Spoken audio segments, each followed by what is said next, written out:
T minus 50 seconds.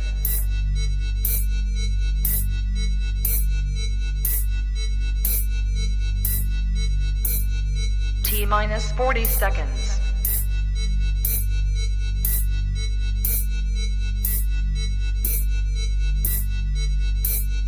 T minus 30 seconds.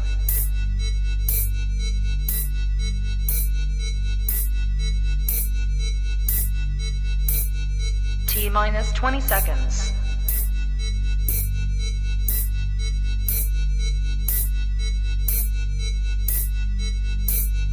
Ten, 9, 8, 7, 6, 5, 4, 3, 2, 1, 0.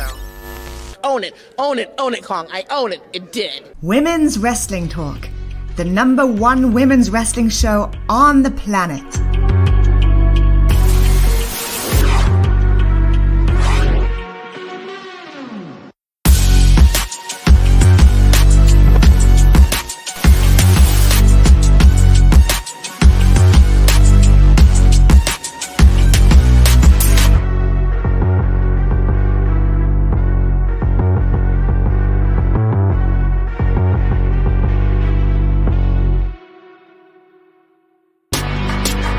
Women's Wrestling Talk, the #1 women's wrestling show on the planet.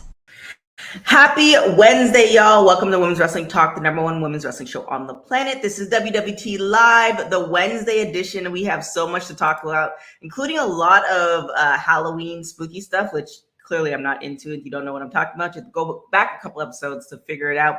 As well, we're going to be talking about Charlotte Flair and Bray Wyatt and so much more, but I am not alone. Well, I think I'm not alone. Where did he go? Professor Bonner is supposed to be here. Oh, there he is. I was like, where did he go? He was just here. He kind of tripped out on me. I was like, I can't see anything. This is very odd, but hi. Hi, you're back. You're here. So how are you doing? I am good. I'm good. How are you, TK? Good. I'm glad that this headache is subsiding and it's not taking over my life, because ain't nobody got time for headaches. No, so you're way too busy. Part, Absolutely. So what do we have today? Oh boy. So there are two stories connected to one person, and it's really, I guess, if we're hopping off the top rope, we're talking about Bray Wyatt and how right. much. Hold on. Yeah. We have to cue the. Oh wait. My bad. Where did it go? Hold on. It's Wednesday. It's Wednesday. It's Wednesday. Okay, here we go. The top rope. There we go. Thanks for sticking to the script. I was like, wait. Oh yeah, we do that. Thank you. I do my best. So there's an interesting story out right now, which seems to be connecting dots to a Bray Wyatt. So it's being reported that horror writer Rob Fee has recently joined WWE and began working full-time this month. So it's believed that at one point he had actually pitched a movie about The Fiend to WWE higher-ups, and they really, really liked it. So he has worked as a horror writer for Marvel in the past. He's done comics for Spider-Man, Daredevil, Avenger, and he was a head writer on several Disney shows as well. So it's interesting that he has joined the WWE officially, and at the same time, Bray Wyatt has updated his Twitter bio with a really interesting description. And here's what he said. His bio now says, "A villain is just a victim from a different story." Now, you could run with that in a lot of ways. We've been having a lot of things surrounding the White Rabbit showing up in the oddest places. There were two QR codes on Raw this past Monday.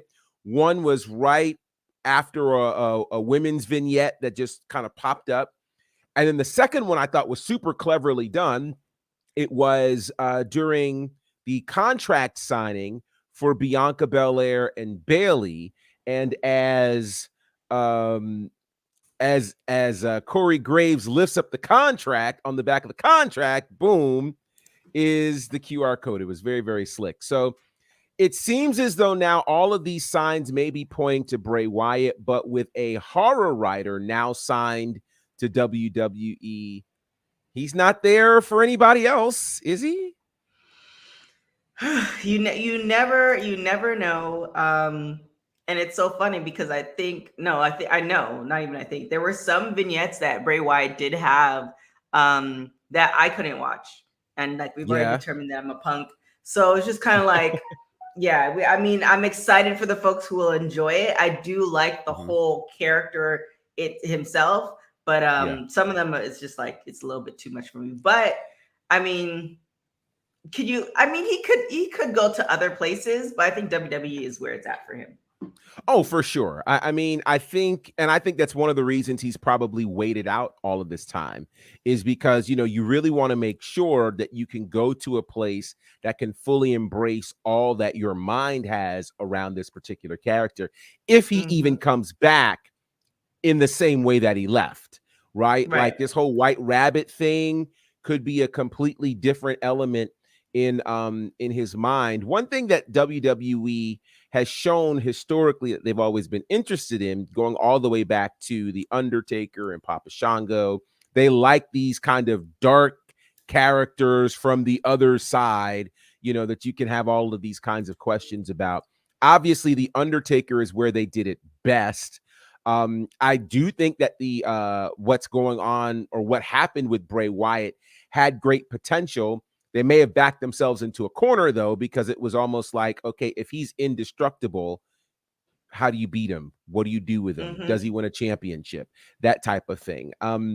So what they do this time will be interesting. It'll be even more interesting indeed if it is him. And you got, of course, Triple H at the helm of things. That gets very interesting. There are two schools of thought right now that he could potentially show up at the season premiere of SmackDown this Friday, or at the pay-per-view the following night there in Philadelphia. I don't know, but it seems like the darker and the more convoluted these White Rabbit clues become, it seems as though it could only be Bray Wyatt at this point, because some of them are so, like the one from Monday night confused me so much. I was just like, I don't know. I don't know what to do with this. Like it's, and it is October, which is Halloween, so the timing would be perfect.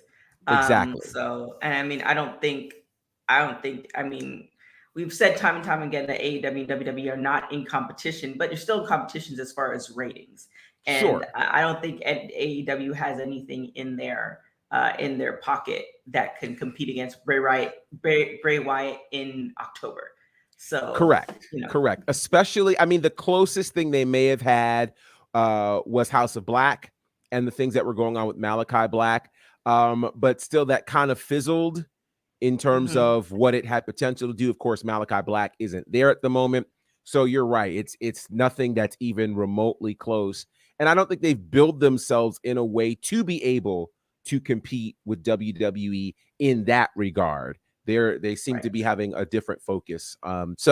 So yeah, I think this has potential to be very, very interesting once we finally discover who the White Rabbit actually is. And then speaking of interesting, the man with the very interesting dating life. We have Kane McCoy in the building. Which do we need to mask up? I know it's somewhat like is it the White Rabbit? I forgot where I was gonna go with this thing, but we never know where Kane is gonna show up and where he's gonna go. So welcome, Kane. That now you're looking like you're back to stealing again with the hoodie.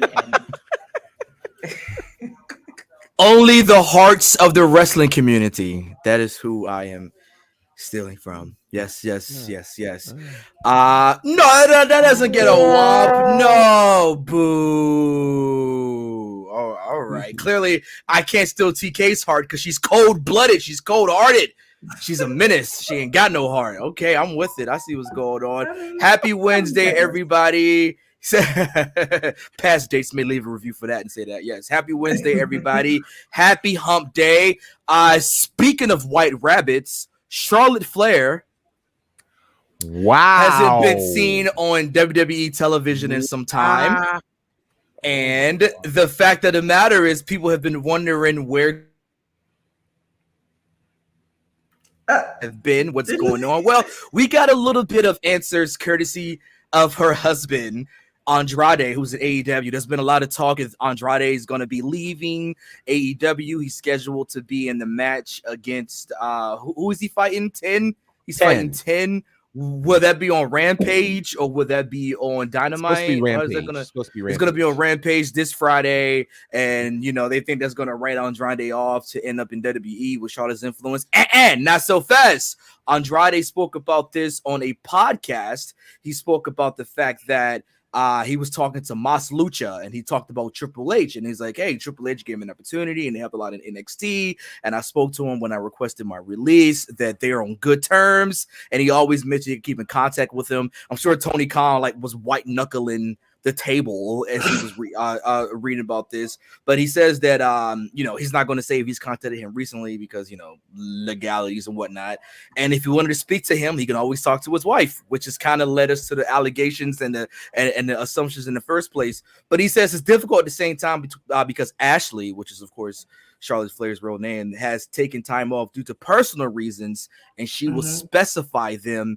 in future interviews. What could those things have been? What is the personal issue? So people have been speculating just a myriad of reasons, but hey, we don't know what it is. Maybe she's just chilling. I mean, she's only been carrying the women's division for 2-3 years, so maybe she needs some time off. Just only that, but other than that, but who knows? There's a lot of things that's going on. I think we've never seen Andrade and Charlotte Flair together wrestling. And it's not going to happen in AEW, obviously. So the only logical place it could happen at would be WWE. So this coming out the week of the match where he takes on 10 to see if 10. What was 10 speculation? He takes his mask, right? Yeah, 10 would lose his mask. Nobody care about that, man. For 10, there's zero interest to see what his face looks like. But there's a lot of interest to see if 10 can actually go over and have the biggest win of his career and boot Andrade. Of course, Private Party would be orphans, but other than that, Andrade could just always go back to the E. So we're gonna see what goes down with that. G, what we think gonna happen with that? You're right. I don't think anybody really has interest in 10 losing his mask. To me, the stipulations aren't really as weighty, right? 10 losing his mask. Now, to be fair, 10 is not a luchador, where your masks have a lot more meaning as a luchador versus just a masked wrestler. And folks in the Dark Order have lost their masks before. It has not been overwhelming. So, I mean, all the more reason, right? And we've seen his face before as Preston Vance. So I don't, to me, it's like, okay, is this writing off Andrade? And if it is, I mean, I'm sorry, I sound usually a lot more put together than this, but it's a shame. If this is gonna be Andrade's last AEW match, I think it's an absolute shame. If that's going to be the case, that your career is on the line against the mask of someone in the Dark Order who wasn't even a major player in the Dark Order, so that's kind of the wild part. I mean, unfortunately, it kind of actually makes sense for Andrade's career in AEW that it would just kind of end on this whomper, on this how do you know type of thing where Andrade has just been kind of thrown into these random feuds here and there. You really he started off good, but now it's just like he just kind of shows up, how do you know? He says his thing. He's like, Alberto Del Rio from Wish. If you ordered Alberto, it was like, we have Alberto Del Rio at home. And then just here comes Andrade trying to be like an aristocrat as well, kind of like buying pieces and wrestlers and putting things together. And then there was the botched merger of, you know, the Hardy Andrade family order office, whatever it was, which was worse than AOL Time Warner. It's just like, what's happening with this? What is my man's doing out here? So there's a part of me that really wants Andrade to lose, just because if he does, I think we're all just going to be like, whew, we're kind of happy that's over with, honestly. You know, I think it might be the first time in which like a loser leaves match, we're going to be disappointed if he actually wins. It's like, oh, this guy wins. Oh, we was hoping he'd be out of here, because if he wins, where does this go from here? We've already seen what's going on with Private Party and with Matt Hardy possibly reuniting. And, you know, as far as him with Roosh and Bandito, we didn't really know what's going on with that neither. That's kind of in and out. Like, they lost the trios match. When you thought they were going to go, it was like, okay, they're going to be trios. Nope, none of that neither. So he's been there since the start. He hasn't been a champion. He hasn't sniffed the championship picture, really. He's just kind of there. So we're going to see. Maybe he just wants to go home and chill with Charlotte for a bit. I wouldn't be mad at it. I have no words. We'll see what happens. I do have a few words. I mean, if you don't have a storyline of somebody of his caliber, it just almost makes more sense for him to just take a beat until they have something, versus having, you know, like Casey was saying. So shout out to Casey, JD, Santana, and Nikki in the chat. But like Casey was saying, his couple bookings haven't been that great. So I mean, for somebody of his ilk, I would prefer, like, if you're not going to use my talent, then let me just do me for a while, especially when you can be booked in other places at smaller promotions. Maybe going to those other promotions or taking some time, you might actually come up with the next angle that can actually work, versus, you know, hoping and then, you know, being disappointed in the not so great storylines. But, you know, it is what it is.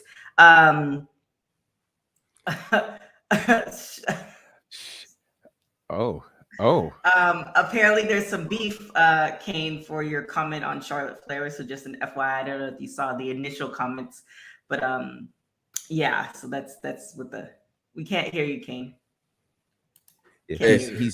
Stop, Nikki, you're vegan, relax. There's no beef. Wow. What's next?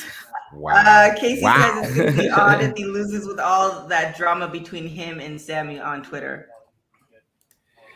Yeah, it's. We want to dive into that situation? Because, like, no one likes Sammy Guevara, apparently. Like, we don't know if that's, like, you know, that's going to lead to a feud with him and Sammy, maybe, and that, like, he might go over just to feud with Sammy. But, you know, I'm kind of like, who really wants to see that either? Like, yeah.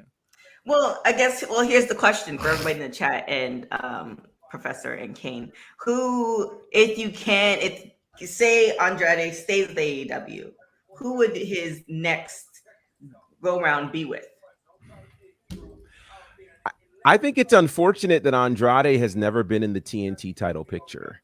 I think it's a shame. He's somebody who has the skill really to be a world champion. If we're honest, people forget he was the NXT champion for quite some time in red hot black and gold NXT. Bangers. You know, I mean, incredible matches. So I believe the only 5-star, right? The only 5-star were Gargano. The only 5-star match. That. I'm not sure. I think that's the only one. It was amazing. And so, yeah, it's a shame. It's really a shame that this is the space that he's in, but he definitely should be in the conversation for the TNT championship. Now, of course, with Wardlow as a TNT champion, the way things are being built right now, they probably make that a very quick match, which is also unfortunate. And part of me wonders if this is just another function of a larger issue there, where there's just too many people there. There's not enough time, so you can't possibly pay the kind of attention to an Andrade that you should in a space like AEW. Think of the kinds of, Andrade and Kenny Omega, right? Like the kinds of matches that could be happening. Andrade and Bryan Danielson, right? Like, there are matches that should be happening that should be blowing our heads up. Like, we should just be like, oh my gosh. But right, you know. Well, Andrade and Mero would be good too, but we'll see. Tony Khan doesn't listen to us. However, WWE does listen to us sometimes. So we'll see what happens. The only thing I know about Andrade's moves to AEW is the match he did with. Yeah, and that was an A. That was down in AAA at Triple Mania. So, oh no, you're talking about Ric Flair's last. Oh, silly me, his last match. Yeah, I was like, what? I was like, wait, what are you doing? Yeah. Are you okay? I have to give you a yeah. Well, they were in AAA. You know what I mean? When Ric Flair was doing the chops and whatnot. But indeed, we need to call AAA to help me move along after that one, clearly. Speaking of moving along. Before you do yes. What we got? Heel of the day! So do you want to go first, Professor, and I'll go with my second one? Sure, sounds like a plan. So speaking of Andrade, we had a situation where the great Tony Khan was on a podcast promoting the upcoming show for tonight, where Dynamite will be having their 3-year anniversary in the place where it all started in Washington, D.C. Now, they will also have a live show this Friday where that match involving Andrade will take place, where his career is on the line. And Tony Khan tells this podcast called My Mom's Basement with Robbie Fox. What an interesting name for a podcast. Talking about this match with 10 of the Dark Order. Here's what he said. He said, quote, Andrade is a terrible guy. If Andrade loses this match, he would leave AEW forever. And frankly, the way things have gone with Andrade and the way things have carried on, I think a lot of people might not mind that, but it'll be an interesting situation to follow. So there are those who will remain nameless who think, oh, this was just him being part of the storyline. But here's the deal. I think at this point, when you're hopping onto podcasts and you're Tony Khan, and you've had all the things that have happened, certainly in the last month or so, making statements like this about Andrade are not going to be viewed as storyline kind of statements when you're giving him bad booking and you're talking about all the things going on with Andrade, and to make the assumption that the people don't care. Nah, actually, we do care. So that's a pretty heelish thing of you to do, Tony Khan. So you, sir, are, I believe, now our first ever 2-time heel of the day. Okay. Well, 2-time heel of the day. Mm-hmm. Two-time. On the anniversary, 3-year anniversary too. Jeez, sir. But do you think that's the role that he wants to play now? Like, I feel like when he first stepped into AEW, I mean, he didn't want to play the exec role. Like he definitely wants to play the role of, I'm a fan and I just so happen to have money that I can own the whole company. But now, do you think he's embracing the heel? Because you can't please everybody. People are going to hate, people are going to like everybody's going to have an opinion. That's just how wrestling is. So do you think it's better to take on that heel role because you actually have a little bit more control of the heel role, because I really just don't care. If you like it, great. If you don't care. So do you think he's doing it on purpose? I don't think he's doing it on purpose. He likes to be liked too much. If you've ever gone to a live AEW event, you will see Tony Khan 4 to 5 times a night because he wants you to like him. He really there's a video that somebody put out just a couple of weeks ago of him at a Dynamite when Dynamite was over and they're getting ready to tape Rampage, and he's out screaming, "Hang on, everybody! There's a great episode of Dynamite coming out now!" And it's like, you're like, what are you on, sir? So he wants to be liked so bad. And so I think when you're going on to a podcast, you have to walk in a bit of wisdom. When you're talking about your talent, you never, unless you're in a program with your specific talent, you're not going to roll them under the bus like this. And unfortunately, the Andrade Preston Vance match or 10 is not like one of the massive matches that are being billed for this week of television, be it Dynamite or Rampage. It's just kind of one of those things that's a bit of a filler. So I think it was an unnecessary comment to make. And I just think sometimes he tries too hard, and then other times he's just not thinking the way he should. Kane? I mean, this can always be a setup to like a Tony Khan, Mr. McMahon-esque type of run. I mean, we got to do something, right? That he's just not always running around like a kid who needs to take a sugar nap. You know, he comes on this podcast and says this. To quote the great Block Boy JB, shoot. That was a clearly shoot at Andrade. And again, it's one of those things that he's probably like, you know what? I think I might book him to get up out here. And if Andrade behind the scenes was like, look, at least this will be an exit from AEW or something from AEW that involves an actual storyline for once and not just wrestlers disappearing. You know, what a concept. At least we're going to do business on the way out. So if this is kind of his dipping his toe and learn how to do business, then I'm all for it. You know what I mean? Yeah. If this leads to that, then good, because wrestlers randomly disappearing and doing IG lives or having massive post-media scrum brawls, you know, or just contracts expiring on a Tuesday, you got to tweet they're no longer there. That's whack. Let's find a way to do business and get them out of that way. So if this leads to that, and we see Andrade does drop or does lose, and this way he exits the company, then okay, I'm with it. We have actual wrestling angles, wrestling things happening in a wrestling company. But other than that, though, for him to say it, heel of the day.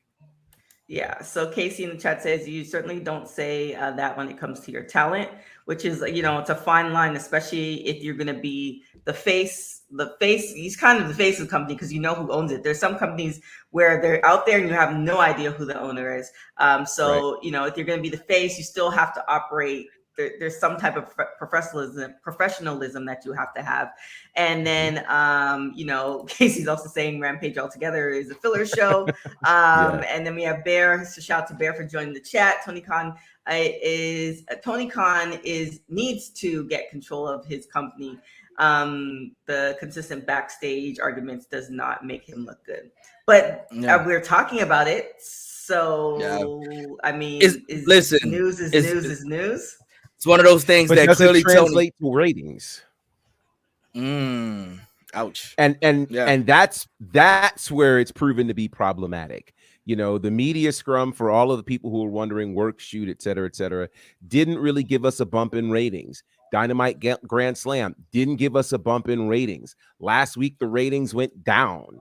So now the question is, if you're doing this because it's going to keep us talking, does it start us to viewing? That's the question. Yeah, you know what? Yeah, and that goes back to my point, what I was saying, like, does this lead to business? And obviously, it's not leading to any type of business. It's a shame that we couldn't get the opening, you know, Dynamite after the sorry, I turned Australian on you guys just now. We couldn't get the opening Dynamite post-media scrum with everybody in the ring brawling, you know, with Punk and the Elite and whatnot doing it. So hopefully this leads to some wrestling stuff. Because for now, Tony Khan is just a one-man gang. And as history tells us, no one likes Genghis Khan. I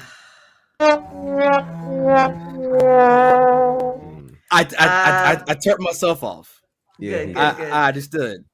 So you have Nikki in the chat saying when Britt was champion, we were fine. I agree. However, I mean, you can have a champion that can go. I mean, Roman Reigns has been a champion forever. I mean, Britt, it was definitely better when Britt was champion.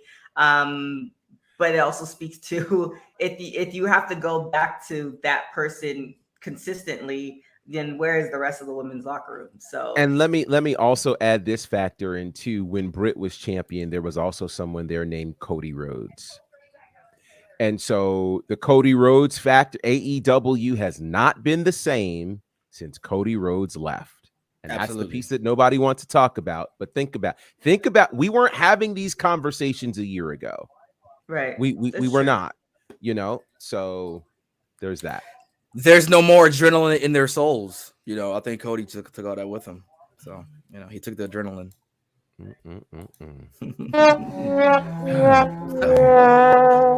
Great show. It's a great show.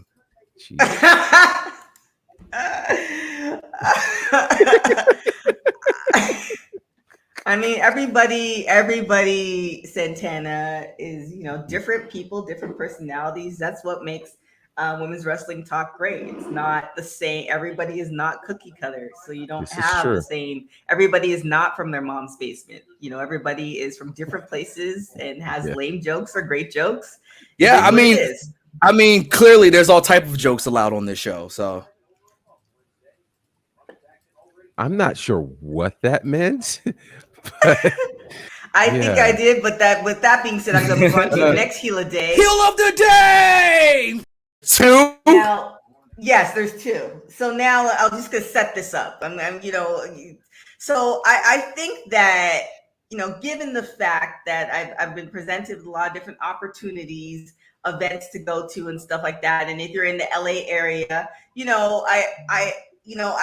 if I get it, then you get it. And, there's been some people in this group, that live in LA that have gone to several different events that I've invited, like, yo, I'm going to WOW, I'm going to this concert, I'm going to this, I'm going to this, pull up. So there's an individual, now I'll pull it up, that went to an event yesterday that I was just baffled because I didn't even hear that it was happening. And, this might be the reason why he's sniffling. So maybe I shouldn't have gone. But we have one Kane McCoy. He went to go and see Wu-Tang, Busta Rhymes, LL Cool J, all of that yesterday. And I was flabbergasted and shocked because it's I understand, hey, pull up, or I know you want to see it, but you can't. None of that. And I was. Remind you, the backstory, I've seen Wu-Tang Clan, I don't know, 5 or 6 times, but then I'm seeing also through IG that Mary J. Blige was there too. So I'm just kind of, just saying, and maybe I'm wrong for giving the heel of the day, but I'm just saying. Heel of the day! I think you are. No. What? Because you gave me a heel of the day last week, I feel like I owe it. Well, your heel of the day was justified. Go back and watch the episode. I can't remember what day it was, but your heel of the day was justified because you were scary of Smile. It was a very educational movie about smiling and showing teeth. That was that movie. First of all, I just figured you're Canadian. If it wasn't like Drake, you wouldn't be interested. If it wasn't like Drake or like Cardinal Fish. Okay. Oh, wait, hold for 1 second. So let's address. So in the chat, it was last minute tickets. Hold on, Kane. So let's address. So Nikki's asking, how is this news? So we have different segments on the show. Thanks for watching the show, Nikki. And maybe Professor, you can break down what the heel of the day is.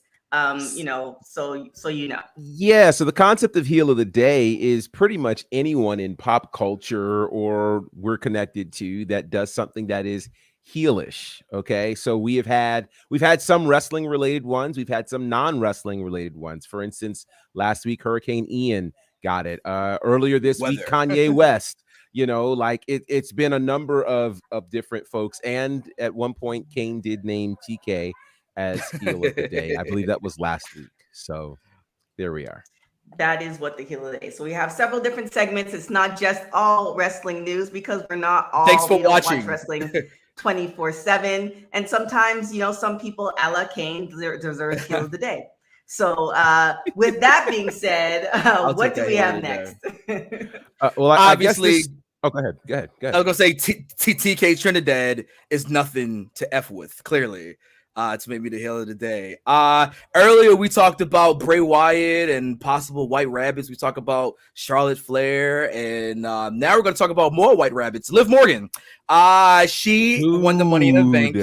Of course, cashed in. Just keep it rolling. Liv Morgan won the Money in the Bank, cashed in on Ronda Rousey to become the SmackDown Women's Champion. Okay, she is champion. She is no chump. Sometimes we've seen that the chase is better than the actual run. But Liv Morgan said, you're not going to do that to me. Okay. And she got a little extreme as of late. She's become basically the Sandman with a kendo stick out here whooping ass and putting people through tables. Lacey Evans, whichever version of Lacey Evans it was, went through a table on this past SmackDown via senton bomb from outside of the ring from Liv Morgan. And now between, beating ass in the ring, she also wants to now kick ass outside of the ring and join the Marvel Cinematic Universe. Yeah, she spoke with Ryan Satin, who I sat behind on SmackDown 2 weeks ago. On the Out of Character podcast.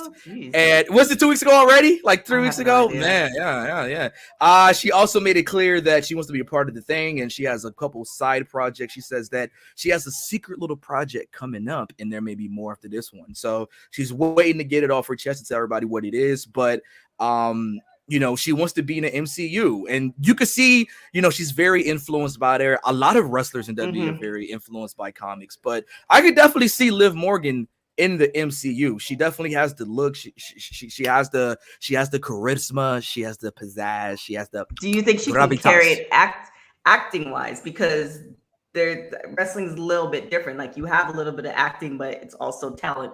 There's so many different elements opposed to now it's the cameras on you. If you can't carry, like, if you don't believe it, then it doesn't matter how great you look in whatever role, would you be able to carry that over? Well, I think she can use more of her athleticism than anything. You know what I mean? So I think that to be a very type of like emotional, because wrestling is very about like emotions, right? And at least when we're doing WWE, they're live. It's only one take. At least with movies, you can do multiple takes and get the best take out of that. So some people, if you could thrive in a live environment, you'll do even better in a taped environment. History hasn't necessarily proven that. Can we pull up one Hulk Hogan, right? Like, who had a whole series that we kind of went, not so much. Even let's talk about Roddy Piper. First of all, sir, here we go. You put some respect on Thunder in Paradise, G. See, right there. Right. What respect is there to put on Thunder in Paradise? Thunder in Paradise. The fact that the theme song to that is problematic to me. I didn't have cable. It is Kane.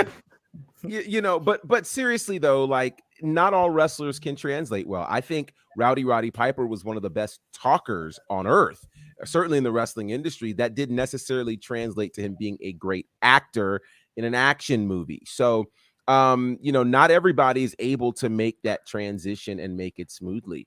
So I don't know that it's a guarantee. Kindred spirits. Hell Comes to Frog Town was awesome though. That's so funny.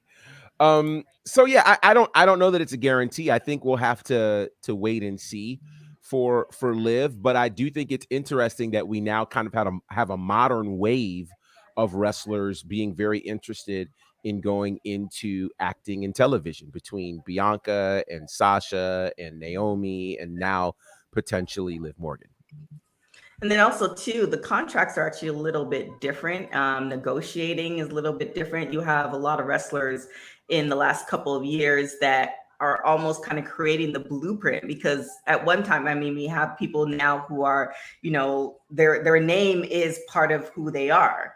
And they actually legally add that. So, you're having wrestlers become a little bit more business savvy, and then also seeing the other opportunities. Like, it's not just wrestling. It's like, okay, well, the longevity of my career, do I want to be doing this until I'm 40 or 50 years old? Or can I branch off to other things? I have a bigger platform because of social media, because of this. I'm on one of the largest stage with WWE. So how can I parlay that into something else? So the smarter wrestlers are using this as a business vehicle. And I think that's really, really smart. Now, again, the caveat is, like we said, we saw Casey, Nikki, and not both. We saw Casey, Nikki, and Santana say she's a great crier, but other than that, not so much. It'll be on her to either realize that she might be taking acting classes. You never know. Like John Cena, when he first started, wasn't the greatest, but we're seeing him do voiceovers. We're seeing him do movies. Somebody likes him. He signed those contracts and he's collecting those checks. So is she doing all the work behind the scenes that we're not seeing? I guess Right. it's possible. Yeah. And I think it also depends on how they position her if she ends up in an acting role. You know, The Rock's first role was really one line, right? Haku Machente. That was his line. But he looked great, you know, but he was able to parlay that into some other things. So it'll be interesting to see what she does, what she decides to tackle, and what happens from it. It'll be very, very interesting to see. Do you think you think Liv Morgan has that like cachet, or she already has that crossover pop like appeal already? Like, does the average person walking around know already who Liv Morgan is, or has WWE built her up enough that people will know? Like, people know Becky, people know Bianca just from like, oh yeah, this Bianca Belair, shorty with the braid. I understand her, but do people know Liv like that already? No. Absolutely not. Yeah. So probably got to get a more. And I don't know that I know that part really matters. It just depends, like the right role. I mean, there's so many factors in like Hollywood. It might be like the best role, but then you might know the director, or you might know somebody who knows the director. Like networking is like 80% of a lot of things that go on, where you're just like, oh no, this person would have been great for the role, and this other person got it.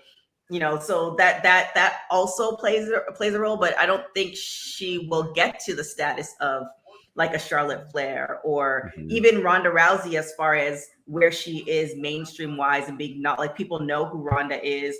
Bianca, just because of her look and her aesthetic, even if they don't watch WWE, Bianca stands out, period. Like, you can't. So, I don't know, maybe she should hire a brand coordinator. I don't know. But just it's not happening for Liv right now as far as being noticed. However, she does have the look for Hollywood. You know what I'm saying? So like, if she were to go and audition and do commercials and say she wasn't doing wrestling, she has the look for Hollywood. But to use her WWE platform, like, people are not necessarily going to be calling her to say, hey, I have this perfect role for you. Aside from like, Sasha Banks has that cachet, so it's a little bit different. So, well, I look forward to the 2024 Oscars with Mercedes nominated against Gianna and Trinity too. Everyone's just nominated. Can't wait. And you only live once, Liv. YOLO it. So good luck to you, mama. We'll see what goes down. There it is. And with that being said, that will bring us to our lose or draw. So we talked about Liv. So with that being said, do you think her run has been, because the setup was great, the storyline was great, but do you think her run has been a win where she's getting everything that she deserves, or do you think it's a draw just because some people can't be the LeBron, or do you think it's a lose because like she needed more work, she needed more time, etc.? So what do you guys think of the Liv's run thus far?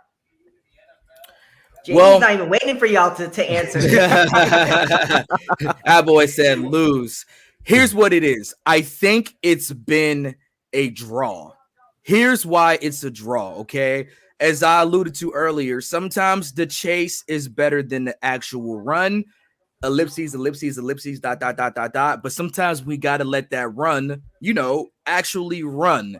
And I think her first booking of, a underdog champion, those never work out, because how can you be an underdog champion? You're either the underdog or the champion. But I think in the last couple of weeks, when they decided to get extreme, then Liv Morgan is kind of really showing her badass persona of using the kendo stick, of putting people through tables, of being the one to challenge Ronda to the match and say, yo, if you want it, then like, come get this smoke. You know what I'm saying? I'm going to meet you there. So I think the championship I think her run with the championship has time to grow. That's why I'm calling it a draw, because overall, Liv Morgan, honestly, truly, I feel like wasn't even supposed to be here. If you go back to the Riot Squad, for goodness sake, it was named after Ruby Riot. I always looked at Ruby Riot and Sarah Logan as the stars, and Liv Morgan just kind of, all right, she's kind of be like the third wheel doing whatever. So her career arc up to this point has been a win. You know what I mean? Just the fact that she has somehow become SmackDown Women's Champion,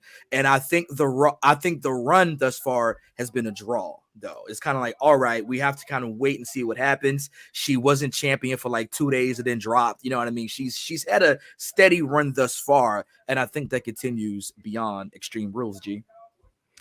I'm going to call this a loss, and here's why.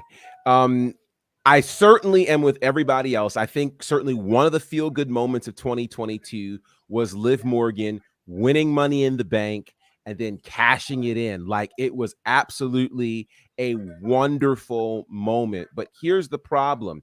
If you are fresh out of college basketball and you get drafted into the NBA and they raise you up to be this great prospect, and your first game you go one-on-one with LeBron,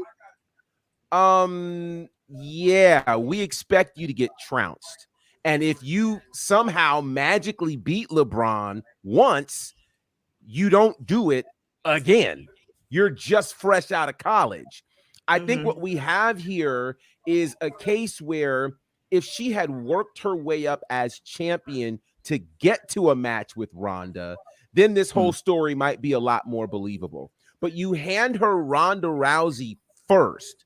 Now, who has more credibility right now in the women's division in terms of being tough than Ronda Rousey?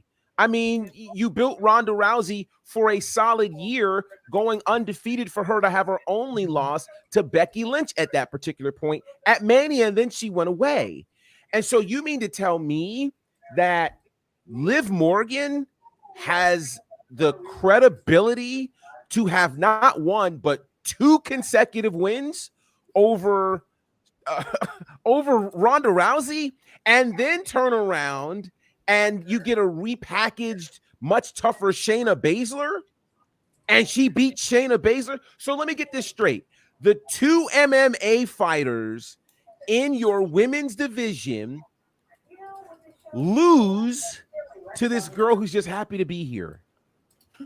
Huh? It doesn't make any sense. And so the real question is, you know, after Saturday, win, lose, or draw, where does Liv go after that? If Liv beats Ronda a third time, if I'm Ronda, like, I'm going away. Like, what do you do if you're Ronda Rousey and you've lost 3 times to Liv Morgan? I'm just happy to be here. I'm taking pictures with my belt and posting them on Twitter. That's not the kind of person that's beating Ronda Rousey or Shayna Baszler.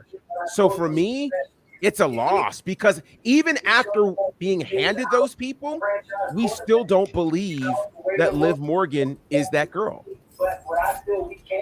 See, and that's what led me to say it's a draw thus far, because it's kind of like, maybe we got to hurry up and see. I mean, we kind of got to, like, you know, wait and see what happens past Extreme Rules, because I think if she gets past Extreme Rules, then I'm like, all right, like, it might be a little legitimate, which is why I think that's the reason why it is Ronda, because it's like, man, she beat Ronda 2-3 times? Okay, you know, and it's up to the performance to see if maybe we'll eat it up. Who knows? Yeah, I think it's a draw, meaning that I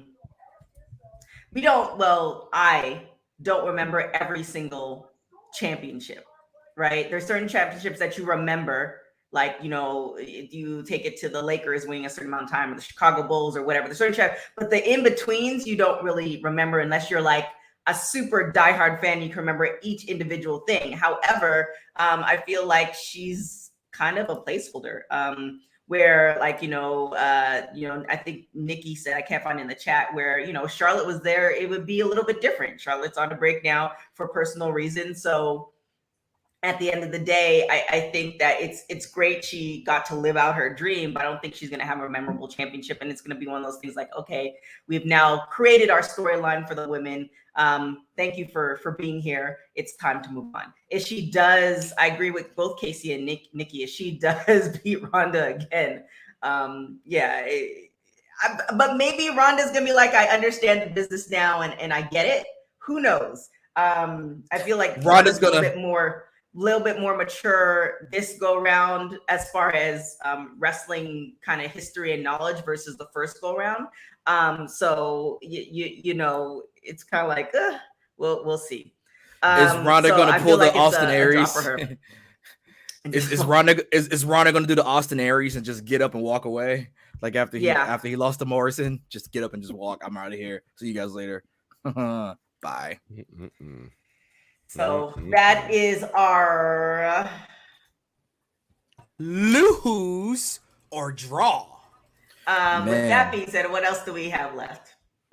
Well, the month of October is certainly known for Halloween and horror and the like. Well, it is also the 25-year anniversary of Kane, not McCoy, but the monster Kane.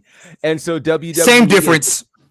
Yeah, well, I guess. The WWE has declared October to be Kane month in celebration of the 25-year anniversary of his debut. Of course, he debuted in that iconic inaugural Hell in a Cell match between Shawn Michaels and The Undertaker, where he comes out during the middle of the match, rips the door off, and we have that iconic call from Vince McMahon that says, "That's gotta be Kane."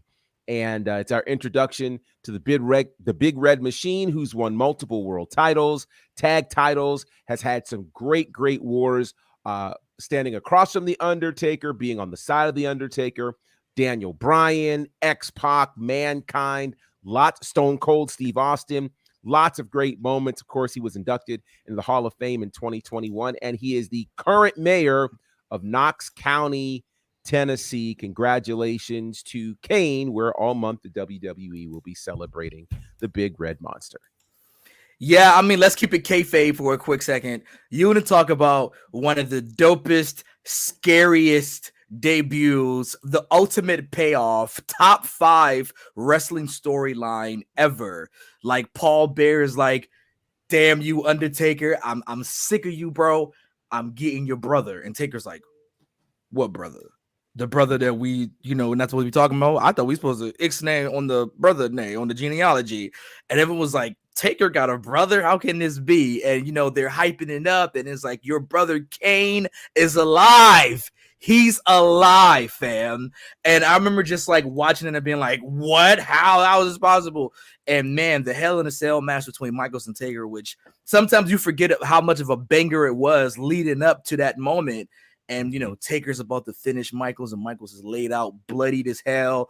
And then the lights go dark. Everyone's like, what's going on? Then you hear that theme, like you hear the distorted organ. And here comes Kane, and Paul Bear's like, "I told you, fam. I told you. Yeah, this is it." And the flame, which I think if you go back and watch, I think the flame was like delayed. It was supposed to come out when Kane walked out, but instead it like blew as Kane was already walking out with Paul Bear, so it looks that much badass. And Vince does it. That's gotta be. It's one of the most iconic moments in the history of WWE professional wrestling as a whole. I cannot believe that was 25 years ago. That makes me feel some kind of way. I definitely feel some type of way. But allegedly with Katie Vick. Yes. Even though I thought, she allegedly. But yeah, man, I can't believe it's been 25 years since Kane, like a gimmick that was able to reinvent itself. We thought it was gonna have a shelf life, but then they remixed it to make the physical scars more like emotional and mental scars, and they were able to kind of like bounce back and forth with that. So definitely one of the greatest gimmicks to ever exist. All right, now let's talk post kayfabe. Let's shoot it here. He became a mayor afterwards, so I think that's like really interesting. And he was my mayor for a little bit when I lived in Knoxville, Tennessee, and you'll just see him around. Like, I was like, "Hey man, if someone like doesn't pay their traffic ticket, do you just choke slam them through like a table? Is that what happens if someone's like delinquent?" And he just kind of like looked down at me and was kind of like smirking, and I was just like, "All right, that's my cue to." Wait, so you actually said that to him? Yes, he was the mayor of Knoxville. Yeah, I lived in Knoxville, Tennessee. Yes, yeah. But I was doing nights there on the radio. Yeah, he was just kind of like, what a peculiar fella. Absolutely. Wow. Yeah. What do we have next? Congratulations to Kane, by the way, 25 years, perfect timing again, Halloween. As you can see, I'm skipping over all the scary stuff. So what do we have next? Well, last night was the debut of a brand new show from Vice TV and the good folks at $7 and the creators of the other great show on Vice, which was, of course, Tales from the dark side. Why am I saying? Well, I'm losing my brain here. Dark side of the ring. There we go. Because we want to say the crypt. Yeah, Tales dark from the side of Crypt. the ring. It was Tales from the Territories last night, episode Yeah. 1. It was talking about the Memphis territory where wrestling was real. Lots of folks on there. You had Jerry Lawler, Jimmy Hart, Jeff Jarrett, Jerry Jarrett, Dutch Mantel. The stories on there last night. Oh boy. Whoa. Yeah, this show, obviously I think a lot of people were going to be watching it just because, if you watch Dark Side of the Ring at all, you love that show. The stories that they told were incredible. But the territory days are so powerful because it's hard to believe that, just as we mentioned, Kane being 25 years ago and DX being 25 years ago, the idea that there's a generation that knows nothing about the territories. They know nothing about, anything like Memphis or World Class or, Mid-Atlantic or any of those spaces, or even WWF before it was a global or national brand. Like it is incredible. And so the stories that get to be told from there, it was a much different time. It was obviously pre-internet.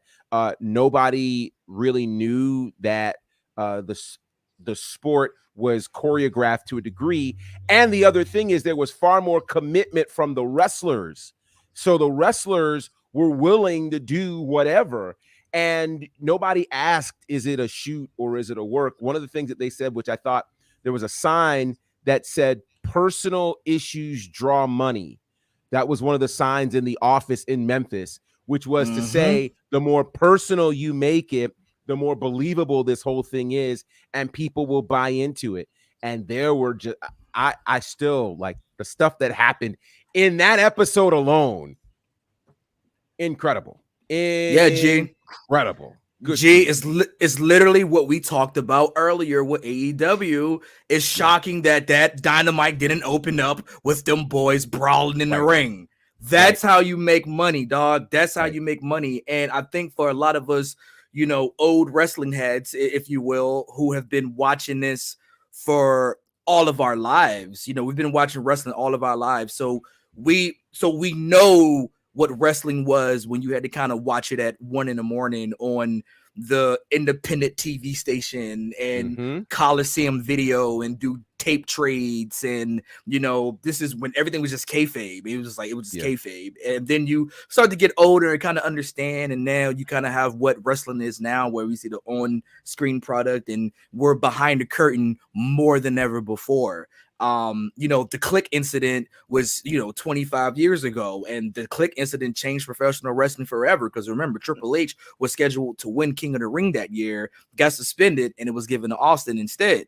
So those type of situations nowadays would just never happen. You just see wrestlers go away and you get interim champions and whatnot. But back to the point of Memphis, I highly recommend everybody watch that and understand what wrestling was and really what it could be. Sometimes when you hear Jim Cornette go on his rants and whatnot, he just old, fam. He's just nostalgic, and he just wishes that this is what it could be. Because if it was good with the limited resources and limited television it had then, imagine what it could be now on such a global type of thing, where it's kind of like we don't always have to wink to the camera. Sometimes, like, we want to see the beefs. We've seen the most dopest storylines in the last 10 plus years involving Matt Hardy and Edge and Lita. They took that from behind the scenes and brought it on TV. It was very cultivating. We saw what went down with CM Punk's contract, with him beating John Cena to win the championship at Money in the Bank 2011. Those type of storylines give it that much oomph, and the suspension of disbelief is that much real. So I think we need to go back to those wrestling days, because that's what Memphis was. It was old school wrestling. So highly recommend peep that. And if you have WWE Network on Peacock or have somebody else log in, then you can watch those territories as well. So really, really good stuff. Yeah, one of the things that allegedly, yeah, that's right. Yeah. That's right. We're not encouraging any of that. Yeah, I thought I heard Jim Cornette once say that one of the reasons that podcasts and things these days are so popular is because people still want to find the real part of this sport. And so that's the thing. It's like when you get things that are authentic, that are happening in front of you, you gravitate to it. So the stuff that's happened with Riddle and Seth Rollins, you know, when they hit those deeply personal lines, you're like, oh, because you're like, okay, you can tell when there's an ounce of, okay, yeah, that one stung for real. You know, we like that. So that Memphis one, man, listen, you need to watch it. If you're a little squeamish, be careful. Oh, no. But listen, but even the idea that actually happened is like, whoa. So yeah, just it's incredible. It is incredible. And another incredible thing that's happening. Who wants to take this last story? Kane, do you want this one? Yes, brand new interview alert. Dun, dun, dun, dun, dun. We have Impact's very own JesSICka updated right now on the website www.talkpod.com, done by our very own Nikki, everybody's favorite. And there's some really, really dope things about that. She talks about some memorable moments. She talks about preparations for this upcoming Bound for Glory, and it's really dope. So check it out right now at www.talkpod.com. I just realized that we're going to Impact. Is that in 2 weeks? I need to put that in the calendar because I think I might have Sin City Showdown. That's right. Sin City Showdown.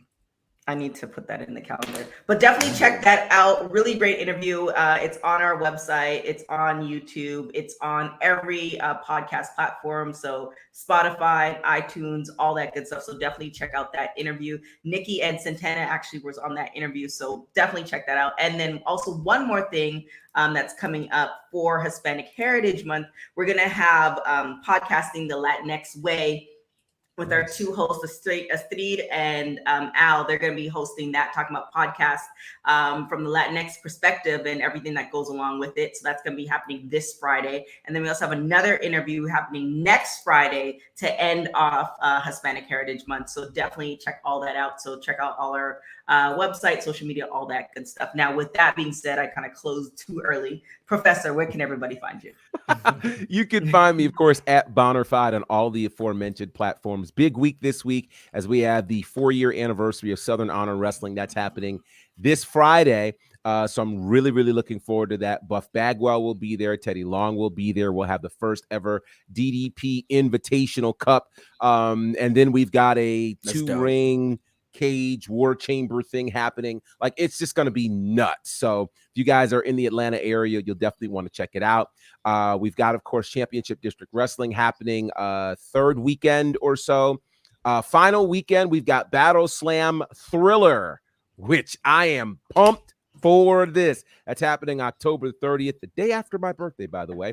So it's going to be a great, thank you. It's going to be a great time. Yeah, it's kind of early, the 29th, the 29th. We've got time. Yeah, so all of these cool things are going to be happening. And then, of course, you can check out all the places where we're doing commentary and the like. So yeah, follow at Bonnerfied.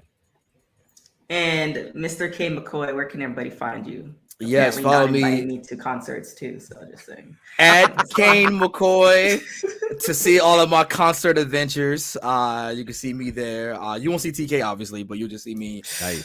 You can follow me on there or follow me on my burner account at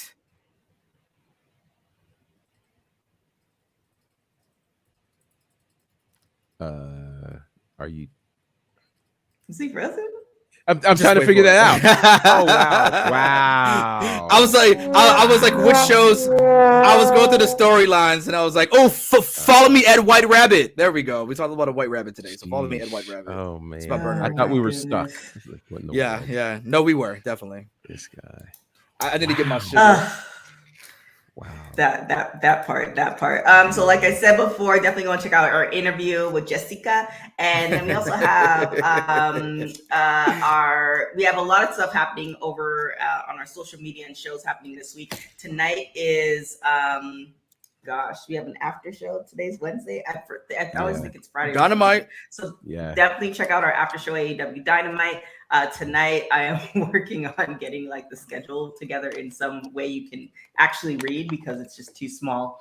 Anyways, behind the scenes stuff. But you can follow Women's Wrestling Talk on everything. Go to www.talkpod.com to get all the articles. Like I said before, it is Hispanic Heritage Month, so we have articles dropping every single day of the month. So definitely check that out. It's courtesy of Santana, our editor-in-chief, and we have our writing staff dropping all of that. So definitely check that out. Check out our social media, www.talkpod. You can follow me on everything at TK Trinidad. Other than that, see you guys on Friday for WWT Live. Thank you guys so much for watching Women's Wrestling Talk, the #1 women's wrestling show on the planet. Ciao, y'all. Women's Wrestling Talk, the #1 women's wrestling show on the planet.